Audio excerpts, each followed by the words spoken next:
Bienvenidos, muchísimas gracias. Estamos en Dos Tiempos con Toraño a través de Conecta MX. Gracias por seguir sugiriéndonos invitados. Hoy creo que les vamos a dar gusto a la mayoría que nos han escrito y nos han solicitado que entrevistemos a este gran personaje, este gran periodista que tenemos hoy en Dos Tiempos con Toraño. Y gracias por, insisto, en estar con Conecta MX en el tema cultural, económico, político, social. Y seguimos haciéndolo por México, es parte de nuestra intención. Y aquí en Dos Tiempos con Toraño, pues lo que queremos es que sea diferente y que usted conozca a los invitados de otra manera, que sepa cómo viven, qué han hecho, cómo fueron de niños, en fin. Si usted no lo ha visto, ojalá nos pueda acompañar una hora, un poquito más de una hora. Hoy, a mí en lo personal, me da muchísimo gusto recibir a este invitado porque lo quiero mucho, ha estado conmigo desde hace años, ha sido un impulsor en mi carrera, me ha apoyado muchísimo, tuve la oportunidad de trabajar con él en Radio Fórmula, me echó la mano también para el ingreso de ESPN, ha sido como un hermano y hoy sí tengo un reto muy complicado, casi no dormí, porque tengo que entrevistar a uno de los mejores entrevistadores que ha dado este país, que es Heriberto Murrieta. Si algo hace bien, aparte de analizar, de comentar y de escribir, es entrevistar de maravilla. Si usted quiere aprender, da cursos ahí en línea y créame que va a mejorar muchísimo. Yo siempre le pido consejos. Te agradezco mucho, Jim, qué gusto. Platicamos esa historia. Sí. Heriberto Murrieta, que estés con nosotros aquí. Con mucho gusto, Ángel. Encantado de verte. ¿Te conozco hace cuánto, Beto?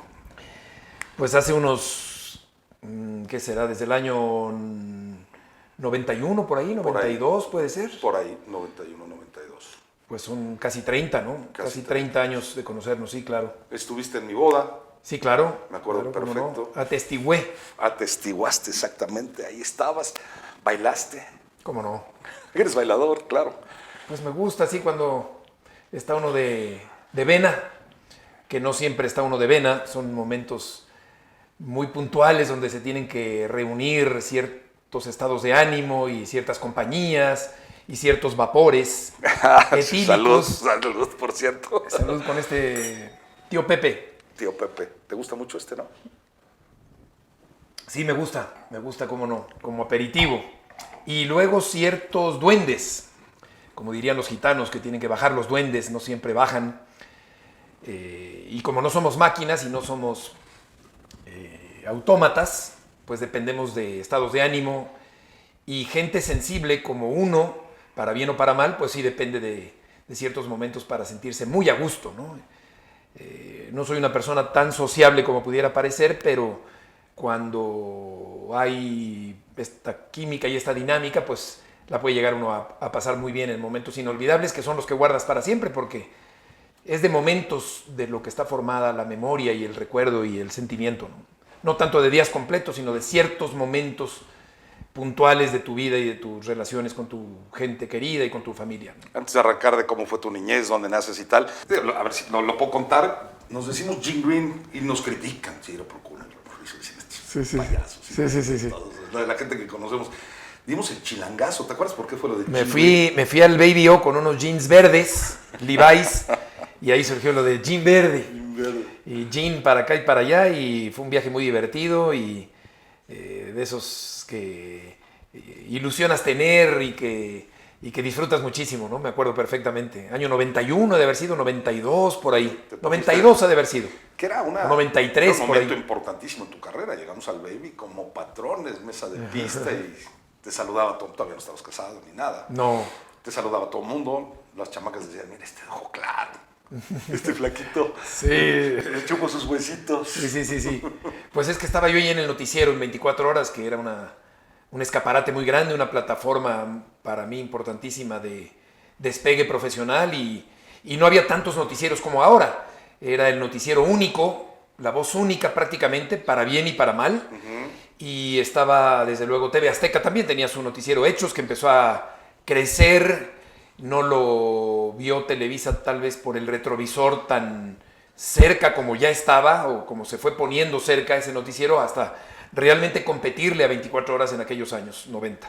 Y llevábamos como 10 pomos y estábamos chavos y en una noche decidimos acabar con toda la mercancía que llevábamos. Sin ninguna clase de estrategia o dosificación. Nada.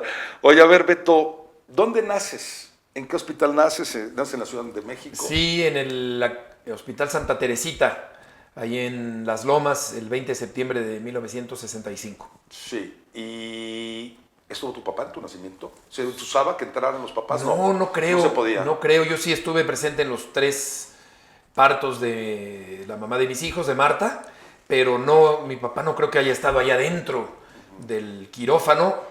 Pero por supuesto que sí, hay muchísimas fotos del día siguiente y de todos esos días ahí en ese hospital, el Santa Teresita, que sigue existiendo en esa misma calle de Acueducto, Río Hondo se llama la calle ahí en Las Lomas. Y tienes 2 hermanos, una hermana y un hermano. Los Correcto. Conozco a los 2. Claro, Alejandra y Jorge, sí.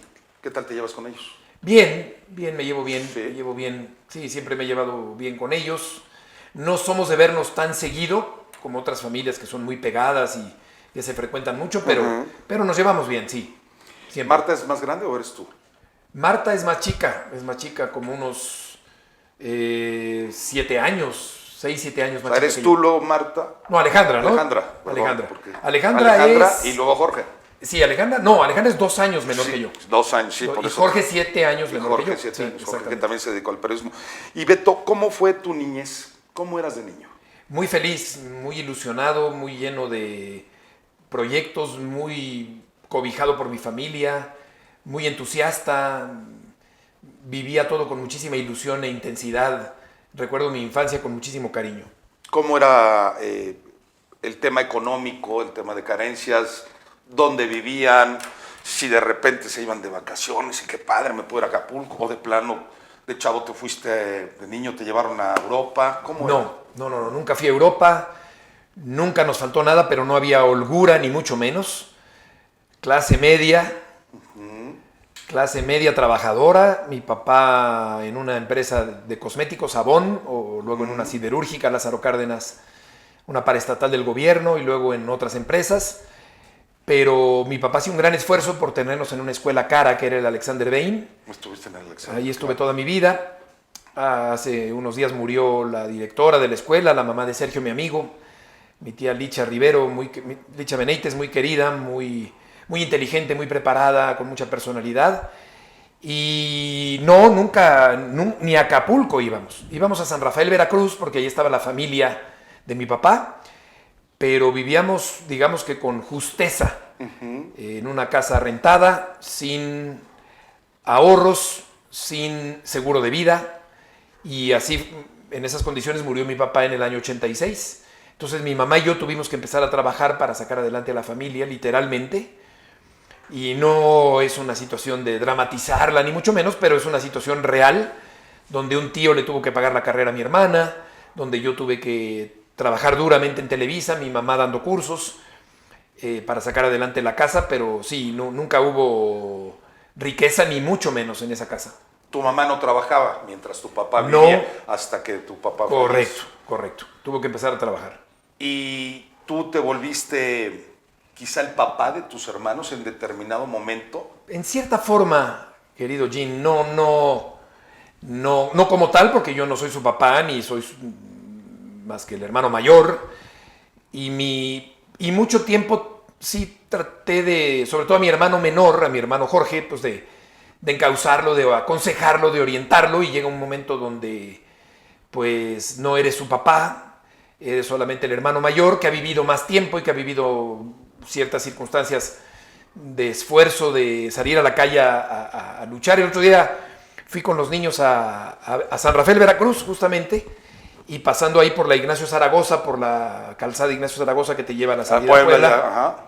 Les decía, yo por aquí venía en camiones y en transportes al entrenamiento del Necaxa, en un deportivo ahí. Cuautitlán es para Querétaro, claro. Un deportivo ahí, creo que era el Leandro Valle, creo que era el deportivo que estaba por ahí.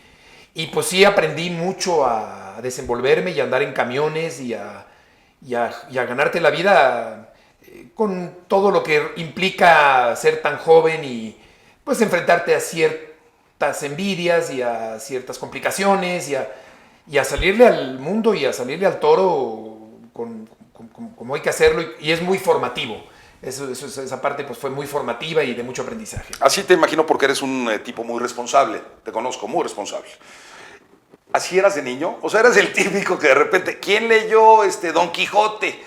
Y Heriberto Murrieta levantaba la mano porque siempre te ha gustado mucho el tema de la lectura, el tema del lenguaje. Sí. Eres un hombre muy capacitado para utilizar el lenguaje, lo haces de muy buena manera, tienes ejercicios de 1 a 2 palabras diario, ver si puedes decirlas, ¿no? Es parte, ya lo irás diciendo en el tema del trabajo. ¿Pero eras ese niño o querías ser jugador de fútbol? Quería ser jugador de fútbol o torero. Me vivía ilusionado con los jugadores de mi equipo, el Atlante, porque mi papá le iba al Atlante, entonces me heredó esa afición en automático, y yo, lejos de cuestionar las aficiones transmitidas por mi papá, las recibí abiertamente sin ponerle ninguna duda. Entonces me gustó el fútbol, los toros, el box, la literatura, el frontón, el hayalay, la utilización de las palabras, porque mi abuelo era muy lector y mi padre también.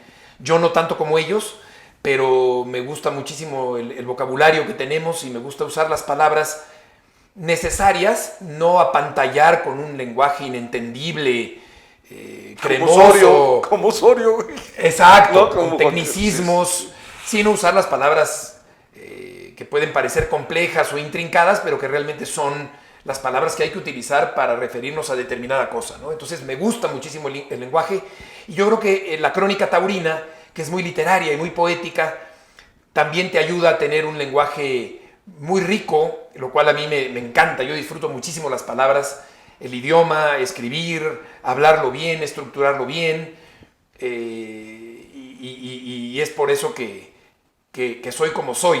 Pero no fui un alumno brillante, ni mucho menos, fui un alumno mediocre, de 7.5, muy distraído, muy soñador, pensando en otras cosas todo el tiempo, como el fútbol y los toros. Pero sí, el lenguaje sí es algo que me caracteriza y que me gusta mucho utilizar como debe utilizarse. Despertaste rápido en el tema de la niñez, en el tema de tener ya la novia, en el tema de conocerte a ti como persona. ¿Empezaste a entenderte? ¿A qué edad, Beto? ¿A qué edad dijiste, caray, soy Heriberto Murrieta?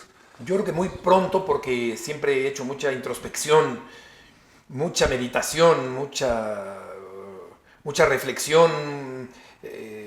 Como decía Octavio Paz, la cabeza en llamas de tanto pensar y elucubrar y discernir, reflexionar, pensar en quién soy, qué es lo que siento y qué es lo que quiero hacer. Pero a la cuestión ya femenina, pues yo creo que hasta los... pues como a los... 2 años. A los 2, más o menos.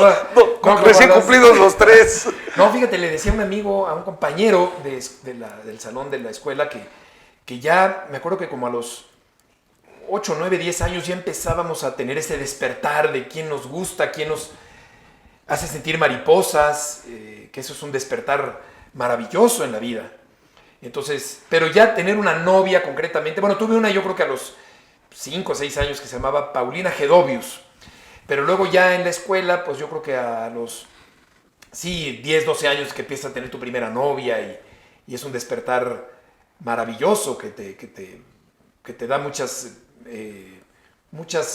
claves de la vida, y te hace sentir, te hace empezar a sentir muy bien y con muchas ilusiones y con muchas mariposas en el estómago. Tus navidades y años nuevos, bueno, porque no había vacaciones de repente, entonces chíncare, salí de vacaciones y pues no me puedo ir a la playa, y a lo mejor estabas ya con la maleta y te decían, no hay manera, y tu papá que volteaba te decía, calladito, y tu mamá calladito, sí, y juegan acá. ¿Eran duros en ese aspecto? No. Pasabas navidades muy bien, te echabas tu pavo y no dabas lata, no, y te callabas. No se sugería como ahora que, oye, no podemos y hay tantas explicaciones, ¿a ti te las daban?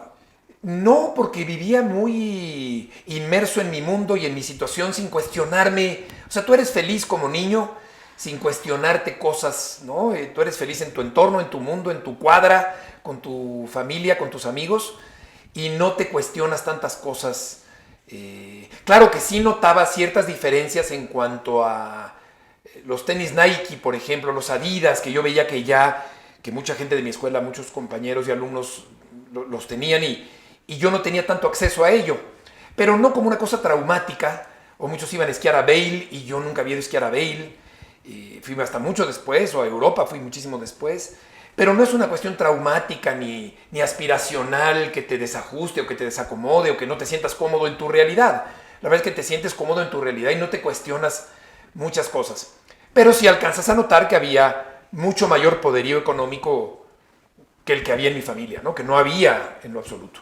Beto, y luego llega el primer llegue. ¿Es el de tu papá, con el fallecimiento de tu papá, o antes hay de abuelos? ¿Hay alguna situación antes de lo de tu padre, que tu padre muere muy joven? ¿Qué edad tenía? De 53 años. De 53 años. ¿Tú tenías? Yo tenía 20. 20 años. ¿Algún golpe antes de los 20 años que te haya hecho llorar, que te haya hecho decir, híjole, caray, ¿qué está pasando? No, salvo cosas menores como descubrir que ciertas leyendas infantiles no existen, pero fuera de ahí no, felicísimo. Y yo creo que sí, el primer gran golpe es cuando muere mi papá muy joven, a los 53 años, y pues sí te desajusta, te desacomoda, pero creo que siempre lo he podido manejar bien. Le aprendí muchas cosas y todo lo que él dejó, creo que me dio tiempo de absorber a un señor muy recto, muy honrado, muy disciplinado, muy trabajador, muy sentimental, quizá un poquito depresivo también, dibujante, escucha de música clásica, con la sensibilidad de entender el toreo, de la parte artística del toreo, y la pasión por un equipo de fútbol, concretamente como fue el Atlante, que siempre mi infancia está marcada por eso del Atlante totalmente, ¿no? Y que vas perdiendo con el paso de los años, ¿no? O sea, veo el Atlante en la Liga Expansión y vi que quedó fuera. ¿Semifinales? Exacto, y lo lamento, pero ya no es lo que yo viví antes, esa pasión y mis cuadernos escolares llenos de escudos del Atlante y muñequitos del Atlante y recortes de periódicos y un prendedor y una cadenita y pósters del Atlante y una locura, una auténtica locura, padrísima, pero que pues pasan los años y ya no la vives de esa manera, ¿no? ¿Qué es lo que pasa con tu papá, Beto? ¿Cómo se va dando esta situación, esta enfermedad y cómo se da la muerte? Es que fumaba mucho, ya le habían hecho una operación muy grande en el vientre, una cicatriz muy grande del centro del pecho hacia el bajo vientre, porque se le tapaban las arterias de tanto fumar. Y eso fue lo que pasó, hasta que el 5 de febrero de 86 falleció en cardiología, en el Hospital de Cardiología en la Ciudad de México. Y tú pues, no tenías seguro, ¿no? La empresa, ¿qué hacen para que tu papá pueda entrar a... Bueno, cardiología sabemos que es un tema más accesible y tal, pero ¿cómo empiezan a generarse este Nos tema de ayudó deudas? en un principio su jefe, un señor al que le estoy muy agradecido, que se llama Salvador Sánchez Vázquez, que era el director de Electrónica Clarion, aquellos estéreos Clarion, claro. Que mi papá trabajaba en esa empresa en ese momento, y ese señor nos ayudó un poco económicamente, o un mucho, no me acuerdo exactamente qué cantidad o de qué manera, pero me acuerdo que Salvador nos ayudó y por eso le estoy siempre tan agradecido. Y pues la casa la seguimos rentando mucho tiempo más y las carreras salieron adelante, mi mamá y yo empezamos a trabajar y tampoco quisiera hacer una historia dramática. Pero no te desbaratas ahí, G, no, porque yo también, sabes, conociste a mi papá.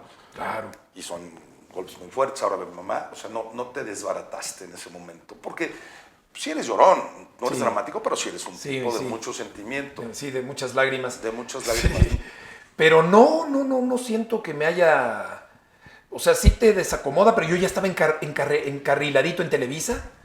Ya empezaba de reportero a narrador, que el programa de acción, que la sección deportiva vespertina y reportero y ya estaba empezando a despegar. Entonces, pues no fue sino seguir ese despegue y esa inercia y a darle, ¿no? No había de otra. Sí, claro, un golpe tremendo, ¿no? Pero no creo que me haya desestabilizado de una manera como para descomponer mi vida, no. Seguí adelante. Beto, y luego empiezan las relaciones con las novias y tal. Tienes novias importantes. Así de las famosonas, cuéntame. De las famosas. Chavas famosas con las que yo haya salido. Sí. Pues... cuéntalo, aquí no pasa nada. Cecilia Toussaint, La Chantal cantante, Andere, Cecilia Toussaint, mira. Angélica Vale. ¿Angélica Vale fue tu novia? No fue mi novia, saliste, pero salíamos. Saliste con Angélica excelentes personas todas. Erika Buenfil. ¿Se la querías bajar a Oscar Atié? No, ya, yo creo que ya había pasado eso. Y yo me acuerde, ellas, buenas personas todas, buenas mujeres. Y luego conoces a Marta. Sí, correcto. La conocí en el año 99. ¿Cómo conoces a Marta, tu exmujer, la mamá de tus En hijos? Acapulco, en el Hotel Princess, que ahora se llama de otra manera. Y ahí la conocí y nos casamos al año siguiente, el año 2000, en octubre del año 2000. ¿Cómo arranca la relación? Complicada un poco porque ella vivía en Washington y yo fui a verla a Washington 2 veces y ella se regresó a vivir a México y proyectamos casarnos y así fue un año y cachito de noviazgo y el año 2000 en octubre nos casamos. Una boda, mi tía Silvia fue esa boda, por cierto.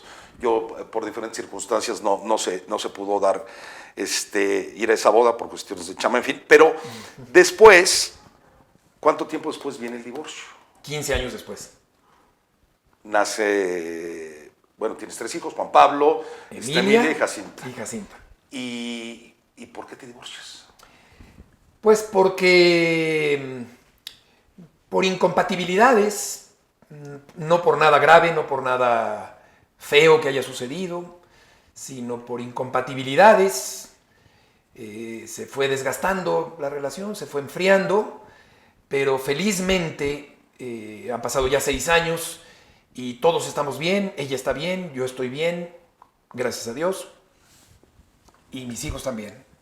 No, Están es bien. un llegue durísimo, yo también soy divorciado, lo sabes. Sí. No fue muy fuerte. Sí, dejar a tus hijos. muy triste porque no vivir con tus hijos ha sido algo muy doloroso para mí, ese arrancamiento, ese desprendimiento. Dejas de escuchar sus voces, la pelea en la casa o las risas o los llantos o el camión de la escuela en la mañana, la hora de la merienda antes de ir a dormir. Eso para mí ha sido durísimo, durísimo en un principio.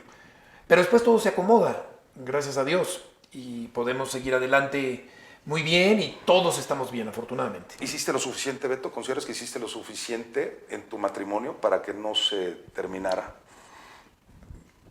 Pues yo creo que sí, posiblemente no la acompañé en esas actividades o gustos que ella tenía, que son gustos extremos. Sí, sí, Y sí. yo a lo sí, mejor sí. soy más conservador, más estable y había ciertas cosas a las que yo no estaba dispuesto a seguir a Marta, ¿no? Como por ejemplo escalar el Iztaccíhuatl. Yo prefiero quedarme sentadito A narrar los toros. Así es, exacto. O cambiar de creencia religiosa, pues yo me siento bien con la mía. O cambiar la sala al comedor y el comedor a la sala.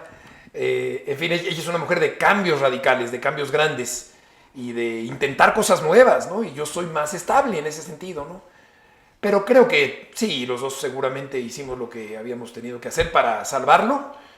Y cuando de plano pensamos que no se podía salvar, lo platicamos, lo hablamos con los niños, que esa es una parte ¿Cómo fue eso? muy dura, muy dura. Sí, eso es la peor Horrible. experiencia que yo creo que has vivido. Pues que sí, yo he me vivido. imagino que tú también, ¿no? Muy dolorosa, muy difícil el encontrar las palabras adecuadas. ¿Qué les dijiste? Pues es que estaban muy ¿Cuántos chicos. años tenían? Pues tenían, yo creo que, pues como 10, 11, Emilia, 9 Juan Pablo y 7 Jacinta. Entonces, pues es difícil, todavía no están listos para entender todo, todavía no están preparados, todavía no están maduros, con la suficiente estructura para poder entender ese tipo de cosas. Y van pasando los años y te das cuenta, afortunadamente, que tienen la posibilidad y la capacidad mental y psicológica y sentimental de entender que pues, esas cosas pasan en la vida y que hay que seguir adelante y que hay que mantener una buena relación con la expareja y cumplirle en todo lo que se acuerda y pues mantener esa armonía que les permita a ellos ver que hay una buena relación entre los papás. Y después tuviste ya otras relaciones. ¿Te has vuelto a enamorar? Sí, me he vuelto a enamorar. Pensaba que no iba a pasar, que pierdes esa posibilidad. Tuve una primera novia, 20 años menor que yo, una mujer excelente que tú conoces Sí. y que aguantó todos mis llantos y mis mis momentos difíciles y mi inestabilidad repentina. Y ella estuvo muy presente, muy al pie del cañón, muy fiel, muy cercana, muy apoyadora, una mujer extraordinaria. Pero desafortunadamente yo no estaba preparado para ese noviazgo. Y pues se lo expresé y desafortunadamente no pudimos seguir. Y después he tenido una novia de 3 años y una mujer también extraordinaria, de la cual solo puedo hablar cosas muy buenas, de nobleza, de amor, de apoyo, de entendimiento, de brindarse a los demás. Y pues hasta ahí vamos. Hasta ahí vamos. Son 2 preguntas complicadas, pero te las tengo que hacer. Sí. Tú dirás, y sabes que lo hago con muchísimo respeto y muchísimo cariño. Muchas veces dijo, yo te conozco perfectamente bien, pero es un programa de muchísima apertura. Muchas veces la gente pensaba que tú eras gay y andan perdidos, por la vida andan perdidos, ¿no? Porque decían, el joven, te lo voy a decir con todo el cariño, espero que no te ofendas, no. El joven mirate, no sé qué, decían. Bueno, pero eso es más albur que... Eso es más albur. Que preferencia. Pero decían, es que Murrieta tenía una relación ahí seguramente con el licenciado Cobo, y cada vez que me lo preguntan, y todo mundo, porque eres una persona pública y todo mundo. Y yo me dedico a decir, no, hombre, si Murrieta, si supieran, ¿cómo manejaste eso? Soy todo lo contrario y respeto mucho a los homosexuales y ahora mis hijas y mi hijo son, bueno, mis hijas, las niñas sobre todo, son defensoras de la libertad de preferencias sexuales y tienen ya otro chip, ¿no? Nosotros crecimos un poco más conservadores y con más ataduras en ese sentido. Pues esa es la imaginación popular, perversa y contaminada y de gente tonta y de gente ignorante y de gente que no tiene otra cosa en qué pensar, ¿no? Y le ponen etiquetas a la gente y determina, pues fulanito es gay. Pues, si ni sabemos. Y si es, pues qué bueno. Claro, cada quien. Y cada quien, ¿no? Pero no, Jacobo Zabludovsky en lo absoluto lo era. En lo absoluto. Y yo menos. Respeto a los homosexuales, pero a mí me encantan las mujeres. Yo lo sé. Sí. Toda la vida, tú lo sabes, me encantan y no, nada de eso. Simplemente algún día a alguien se le ocurrió pues seguro. Además, ¿sabes por qué también? Porque hay mucha gente que no acepta el éxito de alguien y le tiene que encontrar, seguro como Jacobo es... Y entonces este chamaco también, entonces seguro por eso está en el noticiero. Y esas elucubraciones estúpidas que llegan a hacer daño a quien se deje hacer daño, ¿no? Pero no, eso es meramente anecdótico, ¿no? Y sí estoy consciente que lo mencionaba mucha gente, pero es meramente anecdótico. O sea, eso no me ha afectado en lo absoluto. En lo absoluto. Nunca me ha afectado y mi preferencia sexual es totalmente heterosexual. Yo lo sé, la verdad que yo lo sé. Otra, Beto, que viví contigo. Me estás haciendo preguntas que nunca nadie me había hecho en mi vida. Lo sé. Que nunca las pregunto. Y me cuesta trabajo hacerlas, qué pero bueno, qué yo tengo mucho cariño. Qué interesante. Yo la viví contigo y creo que también fue muy dura. Vas bajando las escaleras de ESPN y apareciste en TV Notas. Sí. Con esta niña que me habías platicado, que yo tengo el gusto de conocer, donde decían, híjole caray, pues como si estaba casado y ya andaba con esta niña mientras estaba casado y ponen un texto de una entrevista que te habían hecho 2 años. ¿Cómo fue esa historia que sales en TV Notas en la portada? Sí. Y tenías que salir al aire y yo te decía, Jim, ¿qué tal? Pues es la primera vez que voy a hablar de eso y porque me lo estás preguntando y porque nunca en ninguna entrevista me lo habían preguntado. Pero me das una oportunidad que no nos habíamos puesto de acuerdo. Lo sí, no. Pero... Para mí es difícil, pero bueno, no sé. Pero gracias por preguntarlo. No, yo ya estaba separado de Marta. Incluso Marta sabía que Itziar existía cuando yo le fui a platicar porque ella, si no me equivoco, era compañera de la hermana menor de Marta en el Francés del Pedregal. Entonces Marta lo sabía perfectamente. Todo lo demás es una historia inventada. Claro que también comprendo que esa revista no tenía por qué saber que yo ya estaba separado, porque tampoco yo hice un anuncio, porque ¿a quién le interesa si se separa uno o no? ¿A quién le interesa? O sea, somos personas públicas, pero pero ¿a quién le interesa? O sea, cada vez me doy más cuenta que solo nos interesamos a nosotros mismos y a nuestros hijos y a nuestra familia muy cercana y a nuestros amigos muy cercanos. Fuera de ahí, todo lo demás puede ser chisme, pero ¿a quién le interesa si fui o regresé, no? Podrá haber alguien que por ser una persona pública se interese y lo lea, ¿no? Y le interese la vida del otro, de una persona pública. El caso es que tal vez debía haber sido un poco más discreto. Como a mí no me gusta dejar mi coche en el valet parking, lo dejé a varias cuadras de distancia, entonces estábamos esperando el coche de Itziar para que ella me llevara al mío. Y en la espera de su coche nos abrazamos y nos besamos porque nos queríamos y porque éramos novios. Tan sencillo como eso. Sin imaginar que había unas fotografías, ¿no? Y a mí me desagrada muchísimo porque mi perfil no es de estar en boca de todos, ni de estar en esos chismes, ni de estar en esas revistas. Yo, pues, me considero con otro tipo de preparación y otro tipo de forma de ser y otro tipo de forma de actuar. Aunque, pues, siendo persona pública, comprendo que pueda exponerse uno a eso, ¿no? Pues una experiencia muy desagradable, y tener que explicarles a mis hijos chiquititos que pues ya sabían que mamá y yo estábamos separados y que pues tenía una novia y que pues le di un beso porque la quería mucho y pues pero es desagradable. Y pues eso fue lo que pasó. Si te pega, lo reconozco. Te deprimiste por eso un rato. Pues tanto como deprimirme, no sé, pero sí es desagradable, es feo. Yo no estoy acostumbrado a salir en esas revistas, ni soy artista, habrá muchos artistas y cantantes que querrán aparecer ahí frecuentemente, ¿no? Yo no, a mí no me interesa en lo absoluto. Entonces, sí es desagradable. Sí fue desagradable y pasó el tiempo y pues queda como una experiencia no muy grata, pero finalmente no estaba yo haciendo nada malo.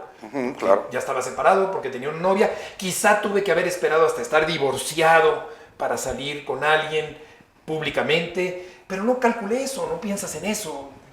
Y pues ni modo, pasó lo que pasó. Y luego hay una serie de declaraciones inventadas que Marta no habló con esa revista nunca y ni nadie que nos conozca, ni Marta me estaba esperando con la revista en las piernas, como dice ahí, porque yo le hablé y le dije, y pasó esto, y fui, hablé con ella y lo platicamos. Fue desagradable, muy desagradable.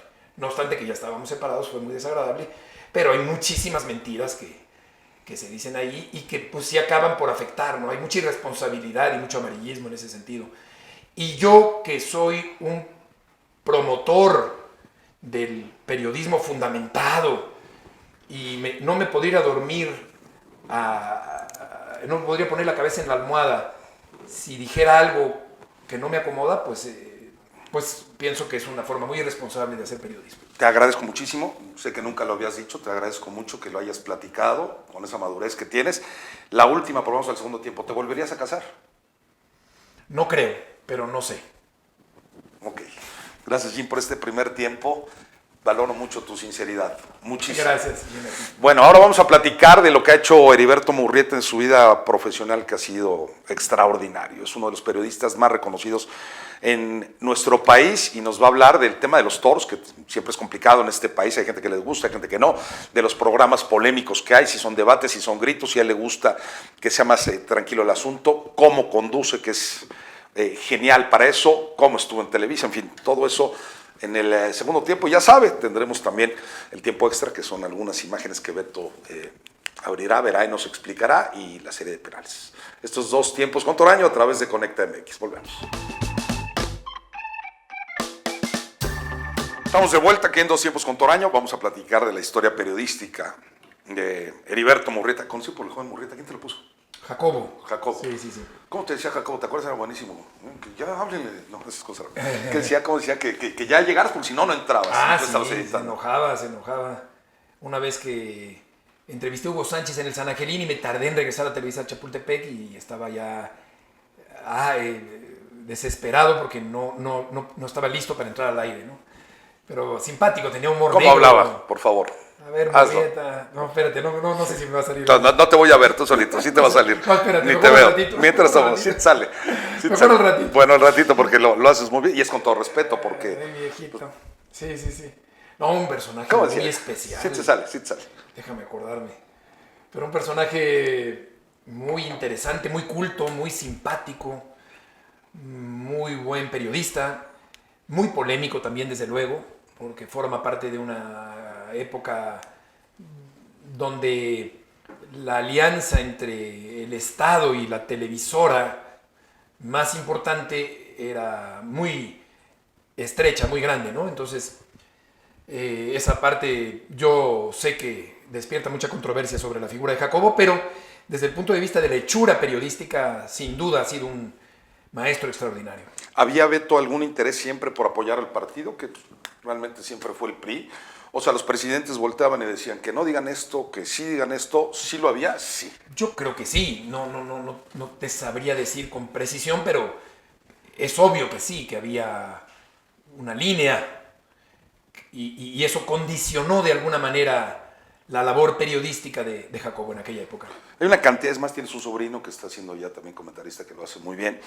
Hay muchos chavos que nos ven, Beto, y nos dicen, ¿cómo puedo llegar a ser comentarista de deportes? Yo no me siento periodista, tú sí lo eres. Yo digo, yo soy comentarista o soy analista. Pero los que se quieren dedicar a esto, ¿qué consejo les puedes dar? Acabas de dar un curso a través de las redes, porque todos, es que se sabe perfecto a los jugadores y sabe perfecto de americano, pero a la hora de sentarte y perderte bodas y perderte comidas y eventos de tus hijos y tal, dices, híjole, cara, tengo que amar esto. ¿Qué consejo le darías tú a esta gente? Yo creo que estén muy enterados, que estén muy convencidos de su vocación, que tengan un estilo propio, que piensen antes de hablar, que no digan disparates, que sean responsables con lo que dicen, que ponerse este micrófono es algo verdaderamente como para tomarse muy en serio, y en ese sentido yo creo que pues tienen que aprender muy bien lo que es el periodismo.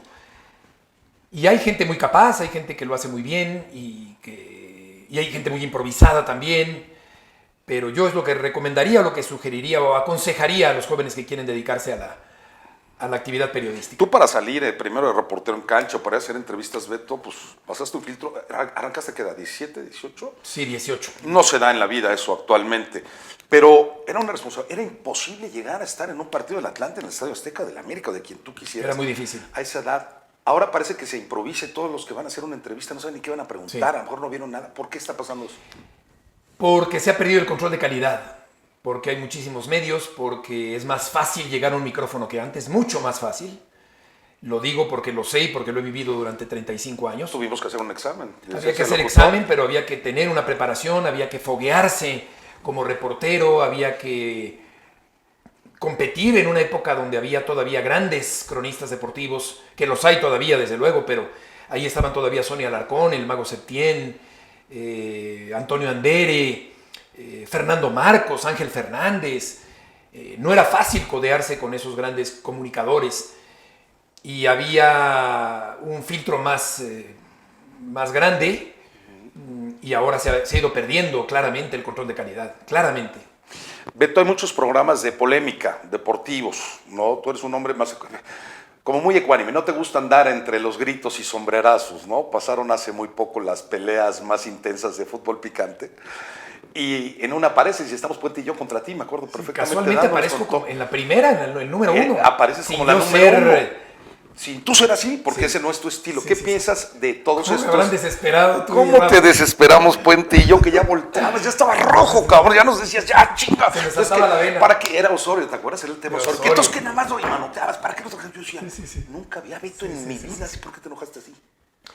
Pues porque llega un momento donde sí puedes... estar hasta la madre de estos dos. Que aparte Rafa Puente es íntimo tuyo también. Sí, igual. Sí, muy queridos, claro. Pues no me gusta, claro que la polémica la entiendo como algo necesario, como algo sabroso, como algo que alimenta los programas, pero siento que a veces se baja mucho el nivel de la polémica, el nivel del debate.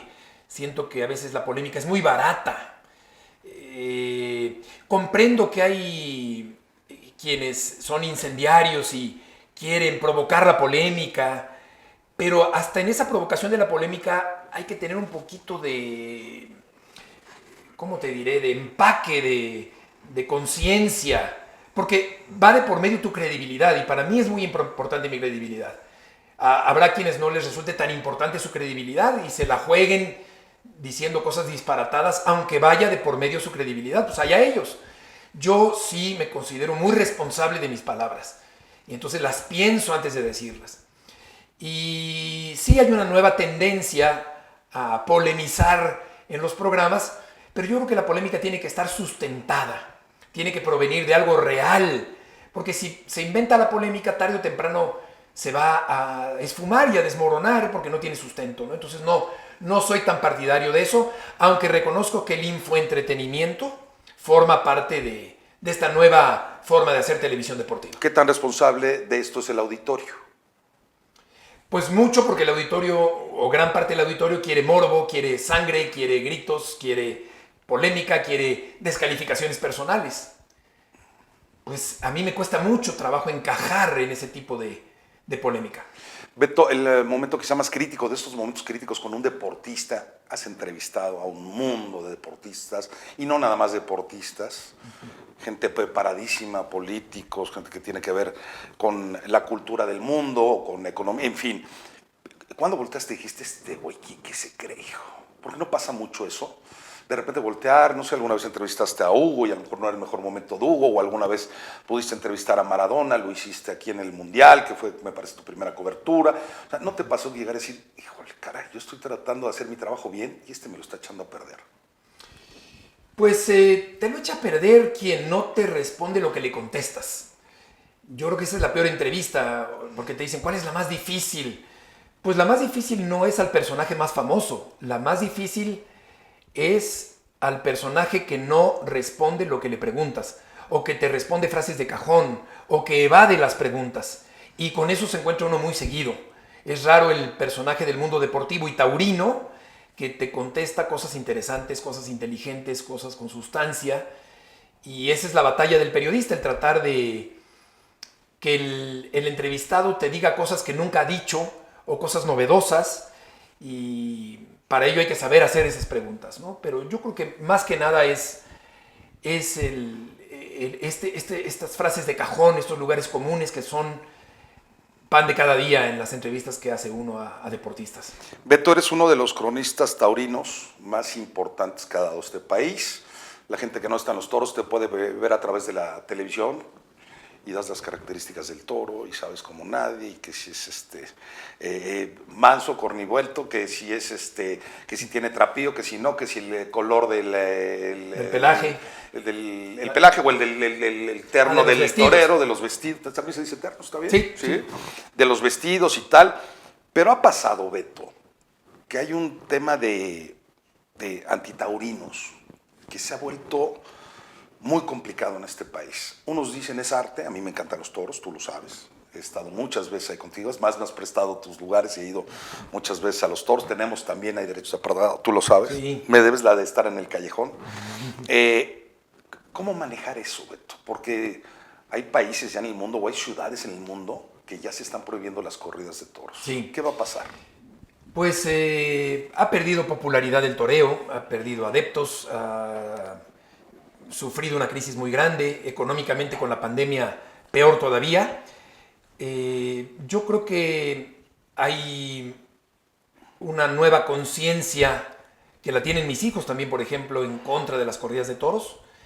Y yo no lo veo como una crueldad, yo no lo veo como una cosa sádica, no lo veo como maltrato animal.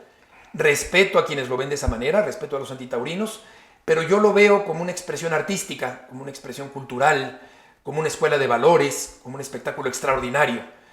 Comprendo que hay sensibilidades que no toleran ver la muerte del toro en la plaza, y sin embargo creo que la minoría que somos aficionados debemos ser respetados, y que tampoco se debe politizar el tema, que los políticos Claro, no nos deben decir a dónde debemos ir y a dónde no debemos ir.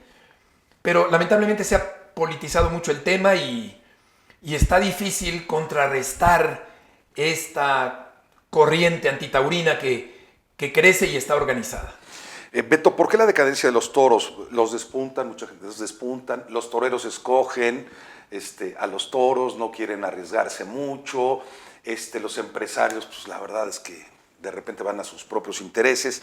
Toreros mexicanos, pues ha dejado de haber. Esos Manolo Martínez, esos Capetillo, esos Armillita. ¿Por qué ya no hay toreros? Sí hay toreros, pero ya no son personajes populares. Ya no los reconocen en la calle. Ya no son esos seres míticos inalcanzables. Porque las televisoras han dejado de cubrir información taurina, porque es políticamente incorrecto difundir información taurina. Entonces se ha ido acorralando el toreo. Y es difícil poder revertir este efecto y esta tendencia que va en contra del crecimiento del toreo y que va un poco a favor de la decadencia del toreo. Entonces, falta la personalidad también de los grandes toreros que has mencionado. Claro. Un Capetillo, un Manolo Martínez, un David Silvetti, personalidades arrolladoras que ya no las hay tanto en el toreo. Eso también ha influido y ha perjudicado el momento actual que vive la fiesta de los toros. Beto, ¿cuánto tiempo estuviste en Televisa? 20 años. 20 años. ¿Por qué saliste de Televisa? Salí porque me fui a vivir a España y al regresar de España, Carlos Hermosillo me recomendó en ESPN y entré a ESPN al volver de España y felizmente se pudo llegar a un acuerdo para seguir transmitiendo los toros con Televisa, no obstante que pertenezco a ESPN. Sí, eres el pionero de fútbol picante. Sí. Era Carlos Reynoso, Y Carlos Hermosillo. Carlos Hermosillo y tú. Correcto. ¿Y en Televisa tuviste algún problema con alguien alguna vez? No. ¿Con Javier cómo la llevas? ¿Alarcón? Bien, ¿Te tocó? bien. ¿Quién fue No tu- me tocó su época de director de director Televisa de- Deportes, no. Pero nunca hubo ningún problema. De hecho, Ricardo Pérez Teuffer, querido amigo, me invitó a regresar. Tuve un regreso y me dio a escoger. Y yo escogí Más Deporte los domingos a las 11 de la mañana. Sí. Pero después hay algo que yo quería hacer periodismo ya no tanto deportivo y taurino. Y entonces se lo expuse a Ricardo, dejé de trabajar en Más Deporte. Fue cuando me fui a España y vino la oferta de ESPN. Entonces me contradije en cierta forma, y debo reconocerlo, porque yo quería ya abordar otro tipo de temas o entrevistar otro tipo de personajes que no fueran necesariamente deportistas y toreros, pero nunca se hizo, no se ha acabado de hacer ese proyecto y porque estoy muy identificado con la parte deportiva y taurina. Vamos a tiempo extra. ¿Te Perfecto, parece bien? Te claro. vamos a mostrar unas imágenes Ok. y tú nos vas a decir qué significan para ti. Muy bien, claro que sí. Bueno, vamos al tiempo extra. Falta el tiempo extra y los penales aquí en Dos Tiempos con Toraño. Volvemos. Seguimos a través de Conecta MX con muchísimo gusto. Beto, aquí son imágenes. Tú destapa la que quieres y me vas a decir, bueno, le vas a decir a todo el mundo qué significan para ti. Perfecto. Ok. Aquí estoy con el maestro Jacobo Zabludovsky, pues un maestro para mí, un hombre que me marcó mucho en mi vida. Algo así como un segundo padre o como un abuelo al final de mi vida, porque conviví mucho con él ya en la parte final, ya no tanto en la relación de maestro-alumno, digamos. Y le aprendí mucho, me divirtió mucho y sin duda ha sido un personaje muy importante en mi vida. Creyó en mí y me dio su respaldo en años importantes de mi despegue profesional. Despegue. A ver. A ver. Ah, esta es muy buena. Esto es en mi cumpleaños 51. Ahí está Roberto Gómez Junco, Rafa Hijo, Felipe Ramos Rizo, Héctor Huerta, tú, Paco Gabriel y John Sutcliffe. Pues esto es bonito. A mí me gusta mucho llevarme bien con toda la gente porque hay personalidades, tú lo sabes muy bien, muy variadas, egos muy grandes, pero tengo la capacidad de llevarme bien con todo tipo de gente y de llevarme bien fuera del trabajo, pues también es algo importante, ¿no? Gran cumpleaños. Yo conocí a Mijares gracias a ti, me acuerdo. Sí, Dale, que que ya eres sabes admirador admirador del buen Manuelito, Manuel. a ver si lo convencemos. Ah, estaría padre. Esto es, Mike Tyson, una entrevista en inglés y nada fácil entrevistar ese tipo de personajes, pero una de las leyendas del deporte que he podido entrevistar alguna vez. Frank Sinatra, me encanta, me encanta. Se me hace el maestro de maestros del mundo del espectáculo. Voz, personalidad, categoría. Me encantan sus canciones, me encanta su música, me encanta su historia. Se casó varias veces, se rozó con políticos, con mafiosos. Fue actor, fue cantante. Un personaje extraordinario. Admiro muchísimo a Sinatra. Fly Me to the Moon es una de mis canciones favoritas. Fly Me to the Moon, muy bien. Luego aquí estoy con el Gleason, que es mi compadre. Soy padrino de bautizo de una de sus muchísimas hijas e hijos. Creo que tiene 14 hijos. Esa no me la sabía. Sí. El Gleason. Un hombre muy valiente. Y la Plaza México, pues un lugar que conozco muy bien, que ha sido como mi segunda casa.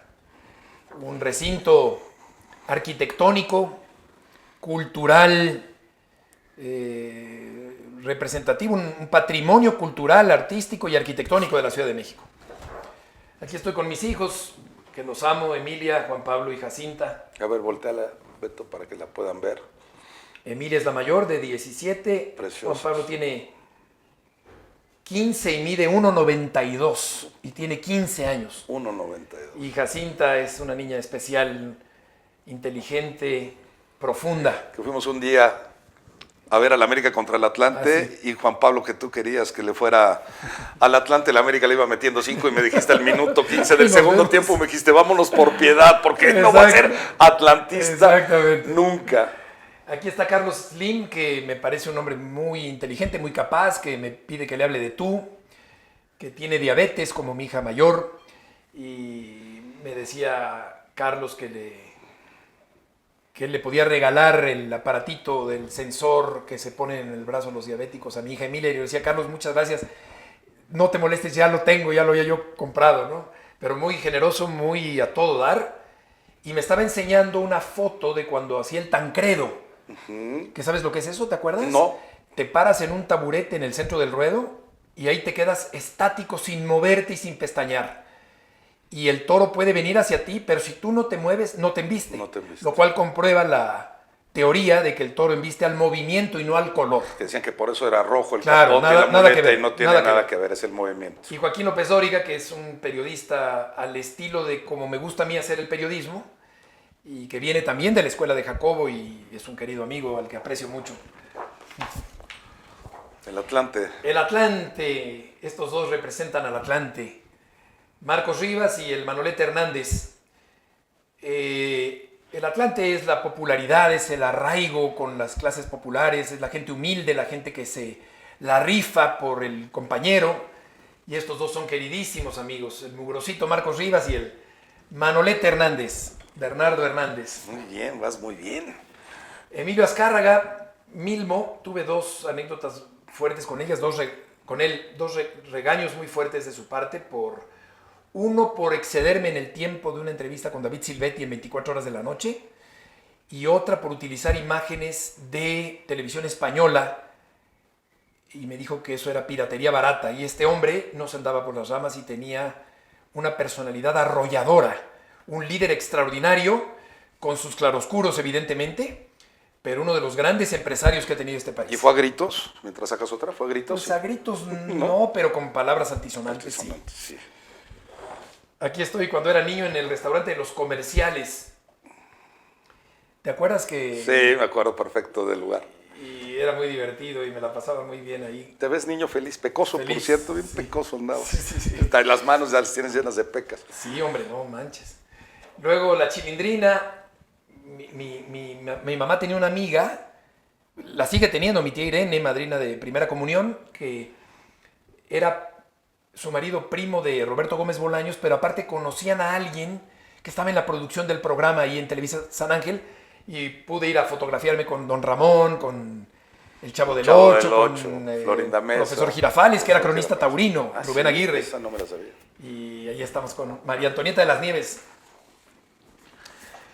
Luego, Juan Villoro, pues es un gran escritor, Le encanta el fútbol, necaxista, un hombre muy capaz, muy talentoso, un extraordinario escritor mexicano contemporáneo y una persona muy accesible y muy interesante y es muy interesante, muy agradable platicar con Juan. Sí, figura, la Buen verdad. amigo. Presentó mi libro de la década inolvidable, ¿Cuántos libros llevas, Beto? el fútbol mexicano en los años 70.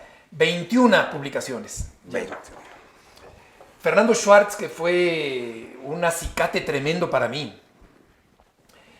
Un hombre que piensa las 24 horas del día en periodismo y a quién va a entrevistar. Y fue durísimo para mí el crecer a su lado periodísticamente, pero me hizo superarme. Fuimos competidores cuando él estaba en el programa con Lolita Ayala y yo con Jacobo.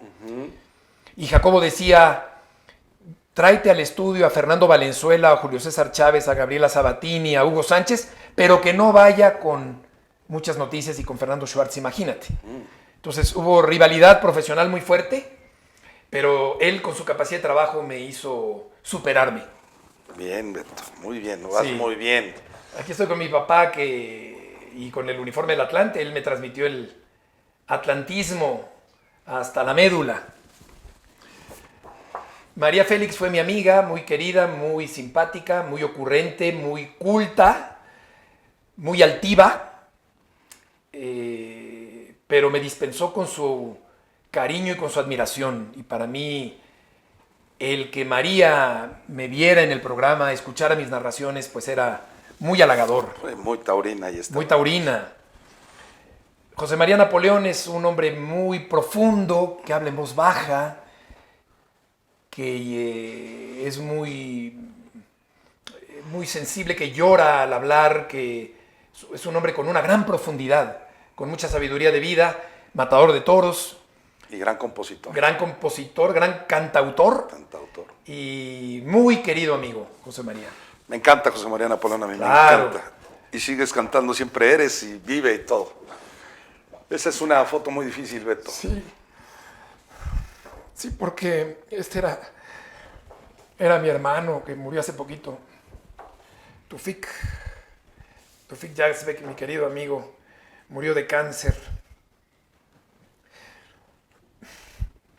Fíjate, este sí me hizo llorar. El gran Tufik, mi amigo. Un hombre muy solitario, muy noble, muy bueno. Y pues mi amigo del alma, caray. Y murió hace poco. El pana. ¿Qué sentiste, Beto? ¿Qué pasó? Pues yo tuve el gusto de conocerlo y también sí, me pegó fuerte. pues muy buen hombre, muy... ¿cómo te diré? Pues era muy solitario, le costó trabajo destacar en la vida, pero tenía un gran corazón, era un hombre muy bueno, entrañable para mí, para mi familia, pasó muchos años nuevos con nosotros, navidades, muy querido y lamento muchísimo, esa muerte me ha dolido mucho, de las que más me han dolido en la vida, la de este amigo de 55 años, igual que yo, murió hace poquito y sí me ha dejado muy tocado su muerte. Este también ya murió, pero este era canela fina, este era irónico, sarcástico, mucha personalidad, un torero muy especial, muy diferente, con suertes antiguas, con el puro y con la forma de caminar, y un actor en la plaza. Y un hombre que me marcó mucho desde niño, porque me llamó mucho la atención su personalidad. El pana, Rodolfo Rodríguez. Luego, Maradona, es una foto de Sergio Rivero. Maradona era pues un jugador extraordinario, con muchísima personalidad, con mucho carácter. Yo creo que Messi, yo me atrevería a decir que Messi sí es mejor, porque le toca enfrentar una época mucho más complicada de marca, de desgaste físico, pero este tenía más mando, más personalidad, más agallas. Un jugadorazo extraordinario. Ya te quedan 3, Beto. Sí. Pepe Garfias acaba de morir, este ganadero que a base de tanta experimentación genética encontró un toro muy noble, muy suave, pastueño, con arte y con docilidad, quizá no tan bravo, pero un toro muy del gusto de las figuras y uno de los ganaderos más importantes de los últimos años, Pepe Garfias. El Papa, pues yo soy un creyente, soy católico, apostólico y remono. Y remono. Soy católico, es la fe con la que quiero seguir viviendo y morir. Soy creyente y pues este hombre me marcó mucho, ese saludo suyo, por eso le puse Juan Pablo a mi hijo. Pues trato de ser lo más... soy un católico muy imperfecto y ningún ejemplo para nada, porque doy una imagen pero soy muy imperfecto y muy pecador, pero sí trataré de seguir el ejemplo de los buenos católicos y de los ejemplos verdaderos que son como este señor. Emanuel y Mijares, pues son buenos amigos, sobre todo Manuel ha sido muy mi amigo de toda la vida, desde hace muchísimos años somos amigos. Me gusta mucho cómo canta, como a ti. Y Emanuel, tal vez lo he tratado menos, pero también me parece un gran artista y muchas de sus canciones, muchas que no son tan conocidas, me gustan muchísimo de Emanuel. Y taurino también. Torero también, sí, claro, novillero. Y el Perro Bermúdez... Pues es el continuador de un estilo que fundó un señor que ha sido un extraordinario narrador, Ángel Fernández. Y Enrique pues ha sido un personaje muy popular, muy querido, que retoma muchas de las frases de Ángel Fernández. Los apodos. Y que sigue vigente como un cronista deportivo muy conocido y muy querido. ¿Quién es para ti el mejor narrador de este país? Beto, con eso terminamos. ¿De fútbol? Sí. ¿Actualmente? Sí. Cristian Martinoli. Cristian, yo sin duda. Lo comparto. Cristian Martinoli. ¿Y el mejor de toros? ¿Tú? El mejor de toros, no, yo creo que es Fernando Fernández Román, es el mejor cronista de toros contemporáneo. Gracias, Jim, por abrirte. A ti. Y yo sé que es dura esa. A ti. Lo Gracias. sé. Gracias. Lo recordamos bien, el querido. ¿Cómo no? Tufik. Tufik. Vamos a los penales, estos Conecta MX. Seguimos a través de Conecta MX, ya es el cierre, los penales, Beto. Hay que tirar la moneda, uno escoge, si tú la tiras... moneda al aire. La moneda al aire. Yo pido, tú tiras y luego invertimos, Okay, ¿va? Y son preguntas fuertes. Águila, yo siempre águila. ¿Fuertes? Águila. Entonces ganaste el volado. Gané el volado. A mí. Yo te pregunto a ti, ¿alguna vez alguien te quiso corromper en la vida como periodista? Sí. El rejoneador Ramón Serrano. ¿Qué te dijo? Mandó un cheque de 12,000 pesos y yo se lo comenté a Jacobo y lo imprimimos el cheque, lo guardamos y le devolví el cheque y no pasó nada. Formas equivocadas de querer, bueno, pues es obvio, ¿no? De querer que se hable bien de un personaje, ¿no? ¿En fútbol? No. ¿No? Nadie. Ok. No. ¿Ningún deportista, ningún tipo que te haya dicho tal? Nada. No. Tú escoges. Águila. Ahí está. Ganaste. Yo gané. La que quieras. Pues ya te traigo yo. ¿Cómo te sientes en este momento de tu vida? Con todo lo que te ha pasado en los últimos meses. Sobreviviendo. Con nuevos proyectos. Contento. Acaba de ser el Día de las Madres, muy difícil, porque mi mamá murió en enero. Mi papá, tú lo conociste. A los dos los conociste. Claro. No lo he pasado. Tuve un divorcio muy difícil. Por una mujer que quería mucho, que valoraba y que valoro, y que es la madre de mis hijas. Y que me cuesta trabajo, igual que a ti, no ver a mis hijas. Viven en Cuernavaca. Entonces es difícil. No es lo mismo llegar ahorita y decir, me traslado y las veo, ¿no? Claro. Estoy muy orgulloso de ellas. Y pues cada día tratando de ser mejor papá. Creo que ahorita es lo más importante que tengo. Luego vino lo de ESPN, que es una empresa en la que estuve 15 años. Me dio COVID, lo de mi mamá. Entonces sí fueron quizá 60 días donde yo decía otro niño al pizarrón. Pero todo sirve, Lloré. todo sirve para aprender, ¿no? Lloré mucho. Y para crecer, sí, claro. He llorado mucho, pues sabes que soy muy llorón. He llorado mucho, pero sí tengo la fuerza todavía y la ilusión con este proyecto. Por ejemplo, estamos también en radio, que te platicaba con Álvaro Morales y con el Burro Barranquín, Juan Carlos Gabriel y tal, pero pensé rendirme. Y ¿Tanto así? no me rendí por mis hijas, pero sí pensé rendir. Hubo un momento ahí sentado que dije, me voy a rendir. Es la verdad, pensé rendirme. Pero pues yo no me puedo rendir porque tengo una niña que cumple 15 años, que es Emilia, y otra que cumple 10, que es Valentina, y que pues son las que me dicen, venga, para adelante. Claro. Porque sí, es difícil, la verdad fueron 60 días muy difíciles. ¿Tiré yo o tiraste tú? No, te toca a ti ¿Me tirar. toca a mí? Sí. A ver. No, Sol. no pedimos. Ah, no pedimos. Pero yo siempre digo Mira. águila, entonces, bueno, dale otra vez. Águila, Águila. águila. Me hago bolas con la moneda. Ya te gané. Águila. A ver. Y con este cerramos. ¿De qué te arrepientes, Beto? ¿Qué hayas hecho? Pero que en serio te arrepientas. Que digas, ching, caray, qué mal fallé aquí.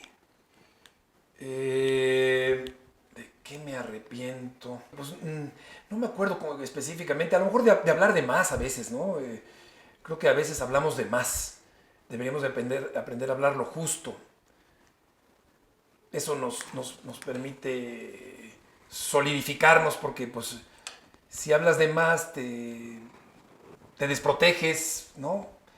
Beto, te quiero agradecer muchísimo por tu amistad, por tu Gracias. lealtad hacia este cariño, por haberte abierto con nosotros a través de 2 tiempos con Toraño. Hemos pasado cosas muy padres, muy difíciles. Te extraño mucho. Estoy orgulloso de haber pertenecido también a ESPN Radio Fórmula contigo durante muchos años. Sí. Te aprendo todos los días. Sé que has sufrido, sé que has estado siempre pendiente cuando yo he necesitado algo.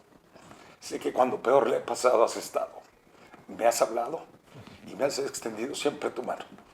Hoy lo vuelves a hacer. Te prometo que mi corazón siempre estará contigo. Y te prometo que tú sigas para mí y Juan Pablo, Emilia, Jacinta y Juan Pablo son para mí como unos sobrinos. A tu mamá Muchas también la gracias. quiero mucho. A Jorge, Ale, y valoro enormemente tu amistad. Quiero que siempre lo sepas. Y que te agradezco porque poca gente apoya y ayuda en la vida. Y Muchas tú lo has gracias. hecho enormemente conmigo. Gracias, Gina. Nada que Gracias, agradecer. hermano. Gracias a ti. Te quiero mucho. Yo a ti. Gracias por tus palabras. Gracias. Gracias. Y no me abandones Que nunca. te vaya muy bien. Nunca. Gracias. Gracias. Bueno, esto fue 2 tiempos con Toraño. A través de Conecta MX. Pásela muy bien. Y déjenos sus comentarios. Muchas gracias.